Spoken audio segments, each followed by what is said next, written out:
Can anyone tell me how this really hard plastic has got this tiny little leak? Yes, I'm gonna wear gloves because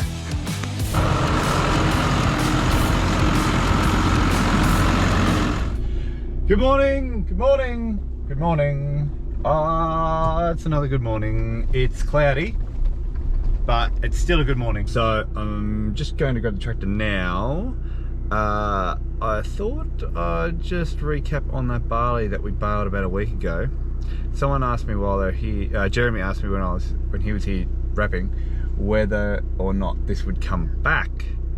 And I said, by the book, no, because once a barley plant, well, I'll get out and show you, what am I doing? So this is the barley plant. Again, it hasn't improved a lot, and it isn't a whole heap better. But this is what I'm talking about, is that we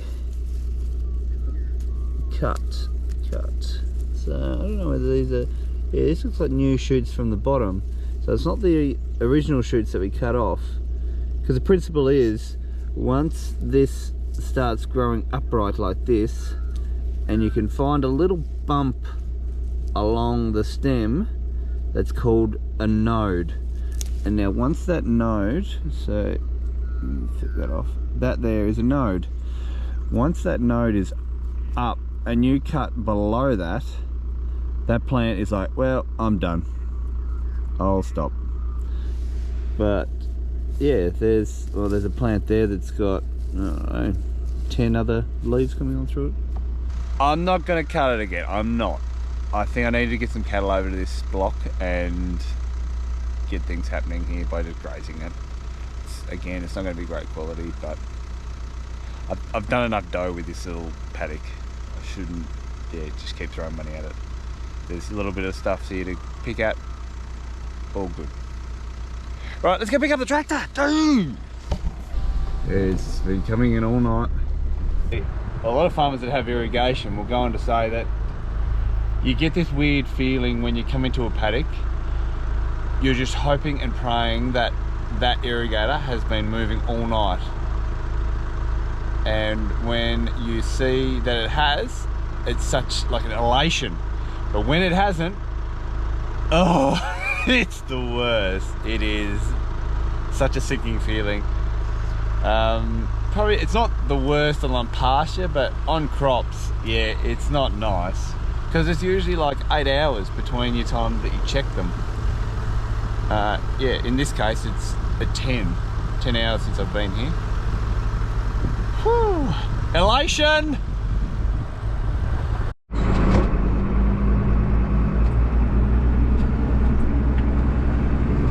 So we're going to just do some like music.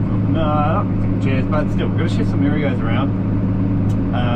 Well, this irrigator's got to go to the other SPUD paddock. I brought this down because I thought I'd get this pump going, and anyway, it was a confusion of matters, and it didn't work to plan as well as I planned.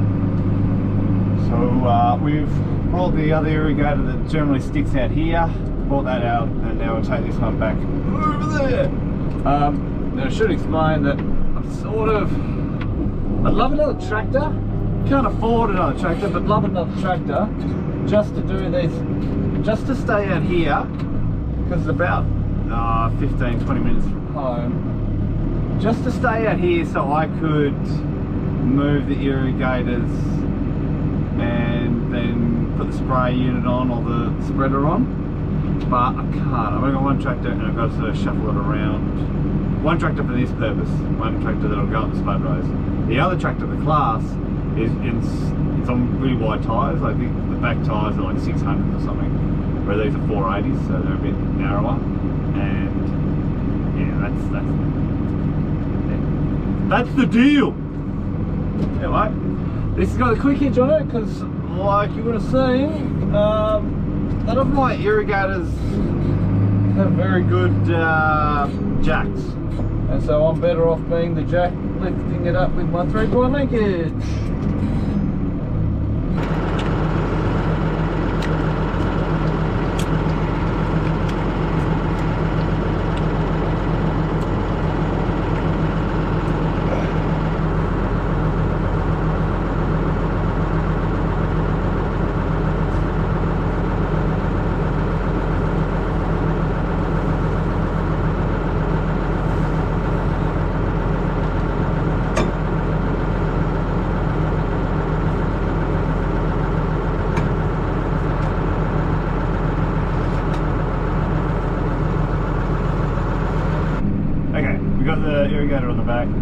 drop it off.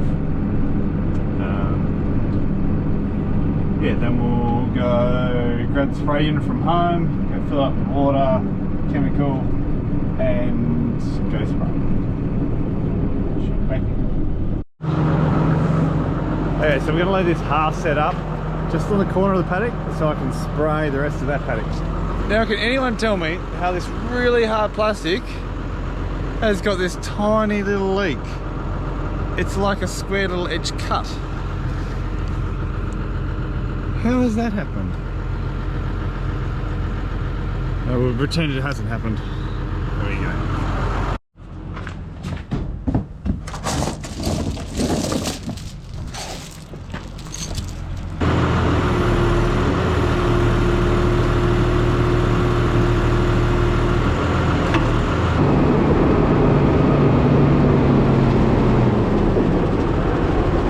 Righto, we're just filling it up with a bit of water from that tank.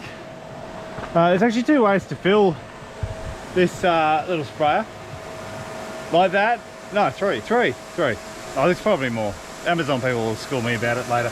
That's one way. There's another way where you just go direct feed into fresh water, straight into there, which goes into the water tank, fresh water tank. So that will never have chemical in that tank. This tank will always have chemical. Well, most of the time. And then the other way is that it will pump itself through that little number there once I turn that round to that. That's great, I really like that, but I ran over the end, so I can't do it like that anymore. Yeah. Alright, fill it up, put some chemical in, and go.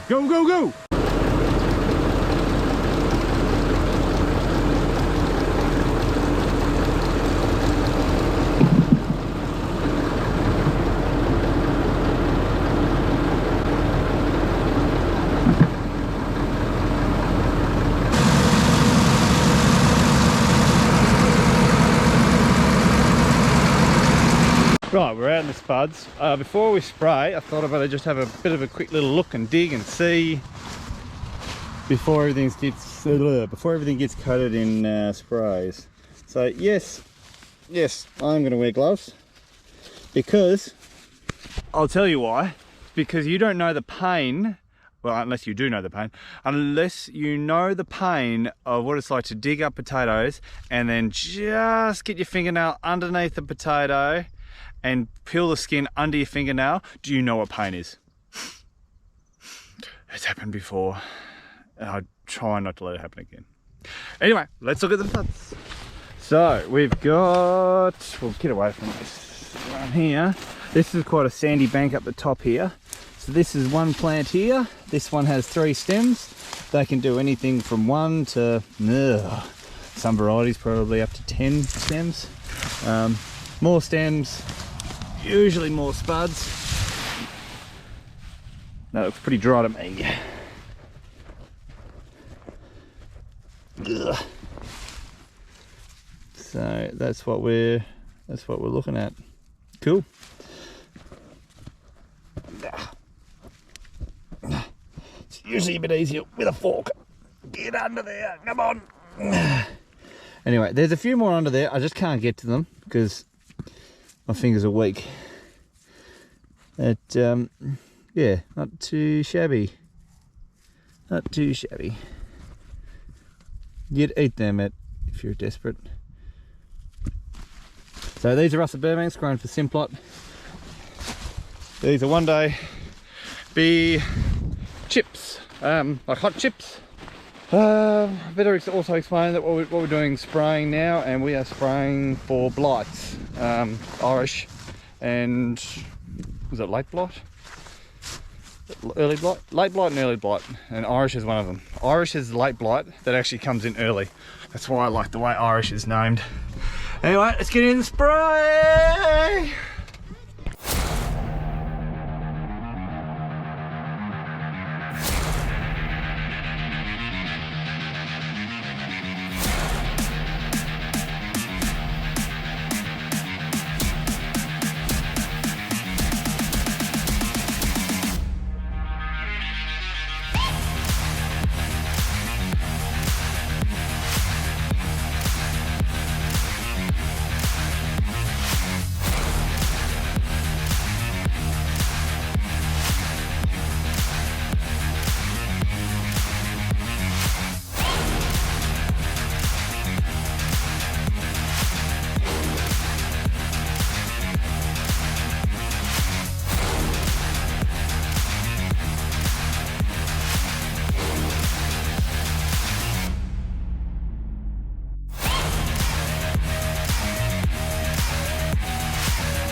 Okay, remember how I left that irrigator there earlier this morning? Well, now we're going to pull it out. Whoa! Whoa! With the spray unit on the back. It's not something I like to do, but I need to leave the spray unit on because I don't want to take it off here. So I need to pull this out. I'll show you how I'll do that now. It's got something to do with that chain. Being in handy, you've got to back up without smashing into that irrigator. I think that's close enough.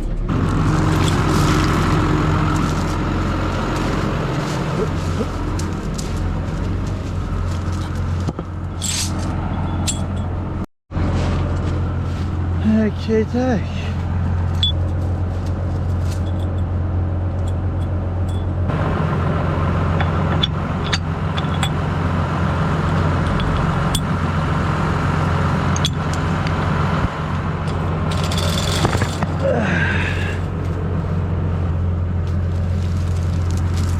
Right, this chain's only got one hook, so I've got to use it well. Right. Let's pull it out. Look, it's not ideal, and hopefully it's not going to go up there. Just make things work.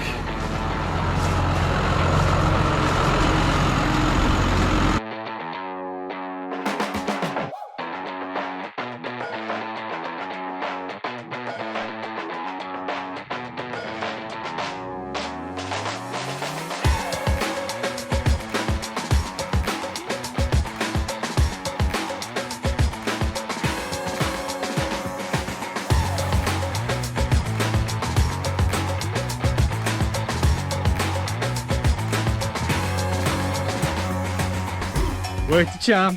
Knew it would. Knew it would. Alright, I think I start it up. Why? This is our common issue with pipes, is that they might turn just a little bit, go to start them after a couple of weeks of not going, and this sort of stuff happens. And now the pipes weigh a ton, so you got to wait till all the water leaves. Ah! Oh!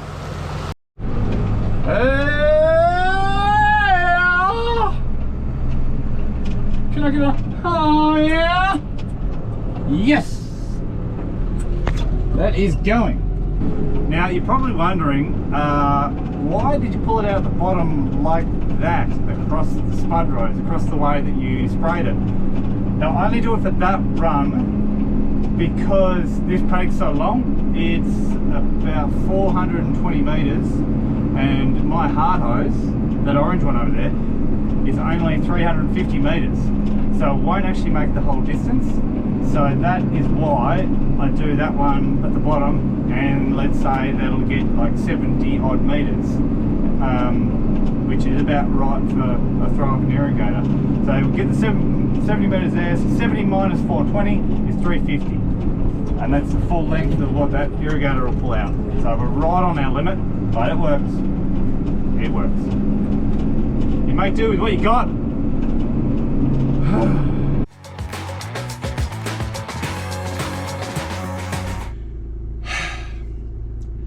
The irrigator hasn't moved. I've clearly not put it in gear or the computer on. But what I do want to see is when you stuff up. When I've come here, I've expected the irrigator to be here, and it's about 180 metres down that way. I forgot to turn the computer on, and I'll do that now and get it rolling. So this has been a huge disappointment, and I thought, yeah, just trying to catch up. You do silly things like that. We all learn.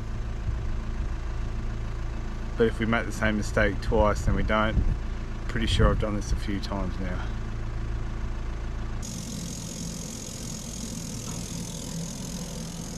That is good.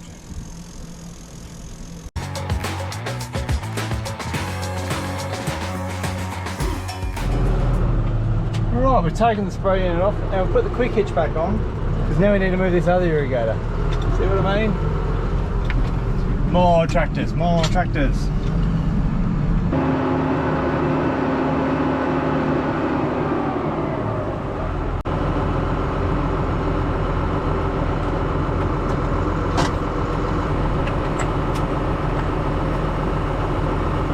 A bit of a problem with this hard hose is that it's got a pole there, like a sled, I guess, and it has grabbed a heap of spuds along the way. Holy moly! It's just about destroyed that row. God.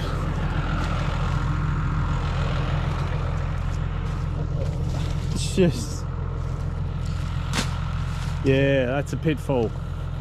But you do get to look at your spuds without having to dig any up. Yeah. Bummer. So that's when you want one of these hard hoses to have a front wheel on it, so the wheel just sort of rolls over it, whereas that pole on the bottom, it just sort of slams into these, not slams, but it grabs them and then pulls them, and then it just sort of snowballs. Example. Oof, bummer. Not really much we can do about it because it's the only irrigator we got for this paddock.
This out and then we'll start the pump and get it going.